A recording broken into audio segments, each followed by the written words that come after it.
और चलिए हिमाचल के दंगल को आगे बढ़ाएंगे। न्यूज 18 से सुपर एक्सक्लूसिव इंटरव्यू में नंबर गेम से सरकार बनाने के सवाल पर नड्डा ने बेबाक जवाब दिया। साथ ही दिल्ली के सीएम अरविंद केजरीवाल पर भी बड़ा हमला बोला। नड्डा ने कहा कि हिमाचल में सभी सीटों पर आपकी जमानत जब्त होगी।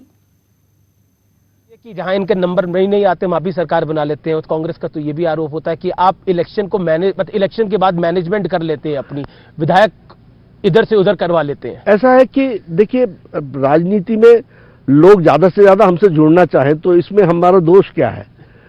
आखिर नंबर पर ही सरकार बनती है ना, तो कोई नंबर के लिए हामी भरता है ना, तो हामी जब भरता है तो वो उसमें हमारा दोष क्या है? और लोग जुड़ना चाहते हैं और हम जोड़ना चाहते हैं। ये चुनाव बड़ा डिफरेंट है। वो डिफरेंट इसलिए है क्योंकि वीरभद्र सिंह अब नहीं है, स्वर्गीय वीरभद्र सिंह अब नहीं है। धूमल साहब एक्टिव रहते थे, वो उतने एक्टिव नहीं है। ये जो चुनाव है ये नए युग का चुनाव माना जा रहा है।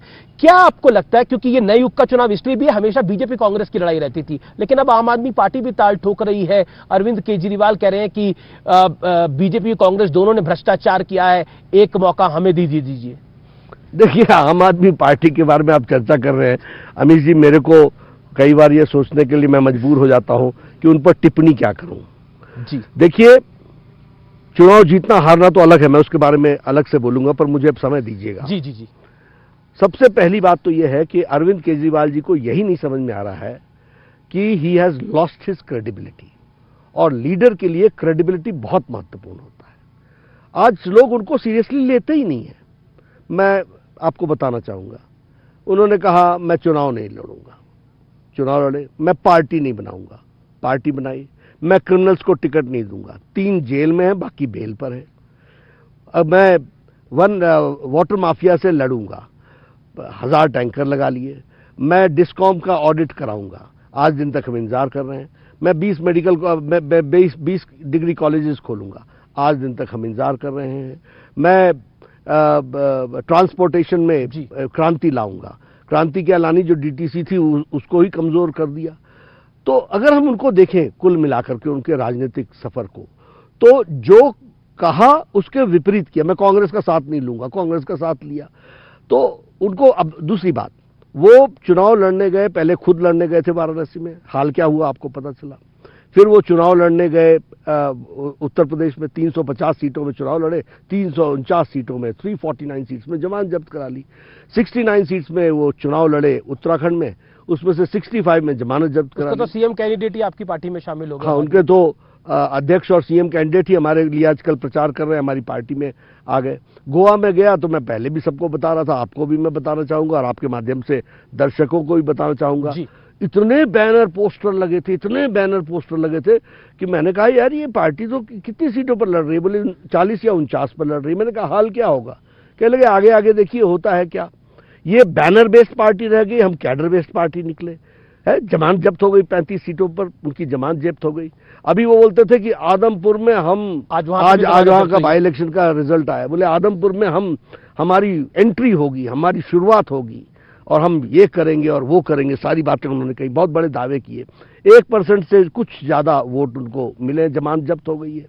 अभी यहाँ हिमाचल में आए पीछे, आप कह रहे जमानत जब्त होगी हिमाचल में सभी सीटों पर, मेरी बात नोट कर लीजिएगा, 68 की 67 सीट्स पर लड़ रहे हैं, 67 सीट्स पर जमानत जब्त होगी। लेकिन वो तो हिमाचल और गुजरात में सरकार बनाने आए पीछे और भागे पहले, क्रीज छोड़ के भागे। तो ये तो उनकी स्थिति है। कई राज्यों में उपचुनाव के नतीजे पर बीजेपी अध्यक्ष जेपी नड्डा ने एक्सक्लूसिव इंटरव्यू में कहा कि वो जीत के लिए पहले से ही आश्वस्त थे। हालांकि तेलंगाना में टीआरएस ने चुनाव में सरकारी तंत्र का दुरुपयोग किया। कप में सेमीफाइनल में पहुंच गया है, तो इसकी सब व्यूअर्स को भी बधाई। और आप से भी मैं क्रिकेट का मैच देख लेते हैं, देख पाए वर्ल्ड कप का कोई मैच देख पाए आप? कभी कभी देख लेता हूं, कभी कभार देख लेते हैं। तो इंडिया सेमीफाइनल में पहुंच गया है, तो वाकई देश के लिए बड़ी गर्व की बात है। लेकिन अब बाई इलेक्शन पर आते हैं। बाई इलेक्शन में जो बीजेपी का प्रदर्शन रहा है, उससे बतौर अध्यक्ष आप संतुष्ट हैं? क्योंकि बीजेपी ने कई जगह अच्छी जीत दर्ज करी है और साउथ में भी बीजेपी ने अच्छा मुकाम हासिल किया। हालांकि तेलंगाना में बीजेपी पीछे रह गई, लेकिन वोट शेयर बहुत अच्छा है। देखिए, हम तो आश्वस्त थे ही कि हम बिहार में भी जीतेंगे, उत्तर प्रदेश में भी जीतेंगे, हरियाणा में भी जीतेंगे और हमारा उड़ीसा में भी हम जीतेंगे और हम तेलंगाना में भी जीतेंगे।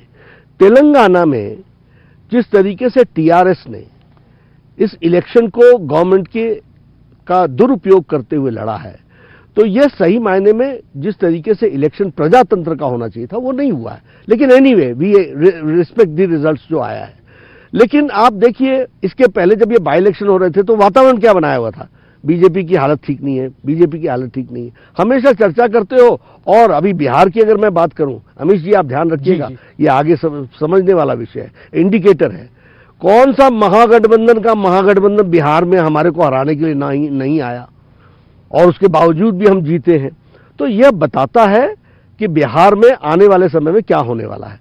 तो ये हमेशा जब भी चुनाव आता है, आपने उत्तर प्रदेश में देखा होगा कि मीडिया ने मेरे से कितने प्रश्न पूछे थे। आपने उत्तराखंड को, मीडिया ने उत्तराखंड को प्रैक्टिकली कांग्रेस को दे ही दिया था। गोवा में हमारे बारे में सवाल ही कर रहे थे कि यह तो आपकी हालत खराब होगी, हम चुनाव जीत करके आए।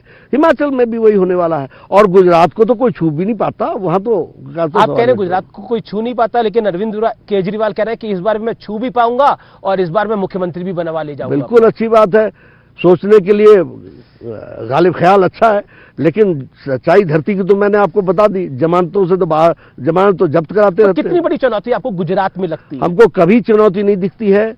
मोदी जी के नेतृत्व में जनता स्पष्ट है,